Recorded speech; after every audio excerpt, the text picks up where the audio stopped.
Wakati upepo mzito wa mvutano ukivuma kati ya Teherani na Washington, jina la Ali Larijani, katibu wa Baraza Kuu la Usalama wa Taifa la Iran, linanguruma tena kama sauti ya hekima na uthabiti wa taifa lenye historia ya kupinga dhuluma. Kupitia ujumbe wake uliochapishwa kwenye mtandao wa X, zamani Twitter, Larijani alifafanua kwa uwazi kwamba Iran haijapeleka ujumbe wowote mpya kwa Marekani, bali msimamo wake umebaki kuwa ule ule: kupigania kuondolewa kwa vikwazo vinavyoikandamiza taifa hilo. Na hapa namnukuu: "Hakuna ujumbe mpya tumepeleka Washington," aliandika Larijani, lakini ni wazi kuwa jitihada zote za kidiplomasia za serikali yetu zimekuwa na lengo moja: kufuta vikwazo. Je, kuna mtu anaweza kudai kuwa tunavitaka vikwazo? Mwisho wa kumnukuu. Maneno yake yalisikika kama sauti ya taifa lililochoshwa na unafiki wa diplomasia ya Magharibi, taifa linalosimama wima katikati ya shinikizo, likiwa na imani kwamba heshima haiombwi,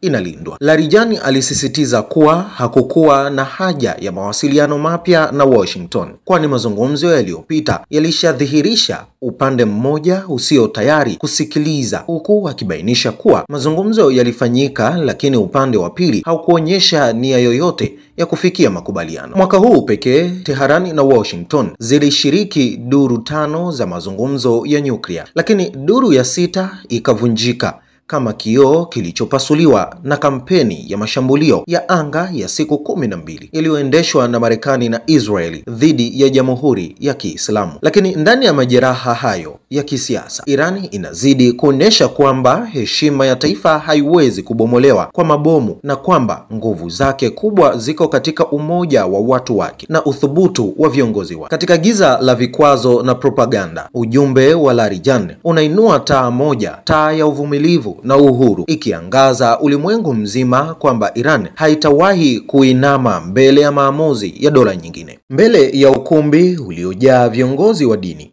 wanazuoni na wanadiplomasia kutoka pembe zote za dunia, alisimama mtu wa maneno mazito: Hojatoleslam Hamadi Shariari, katibu mkuu wa Jukwaa la Dunia la Ukuruba wa madhehebu za Kiislamu.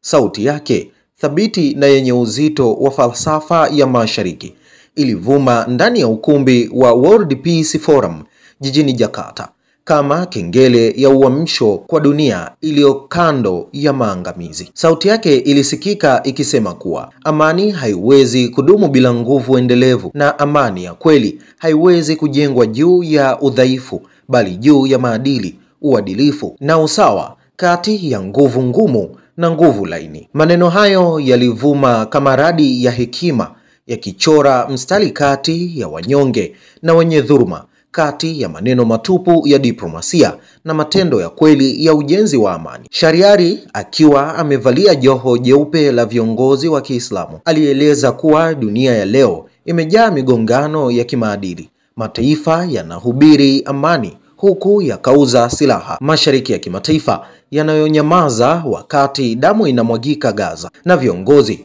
wanaoitwa walinzi wa haki za binadamu wakifumba macho mbele ya mauaji ya watoto. Katika hotuba yake iliyojaa hekima na ukakamavu wa fikra, Shariari alihimiza kuwa amani ya haki haiwezi kuzaliwa katika mazungumzo ya juu, bali katika mazungumzo yanayojenga uelewano wa kweli na upatanisho wa mioyo. Amani, alisema, si matokeo ya mkutano mmoja au saini katika karatasi. Ni safari ndefu ya uaminifu, ufuatiliaji na uadilifu. Alifichua ukweli mchungu kwamba taasisi zilizotegemewa kulinda amani zimegeuka kuwa mashine za ukimya, zikitoa nafasi kwa wenye nguvu kuamua nani anaishi na nani anakufa.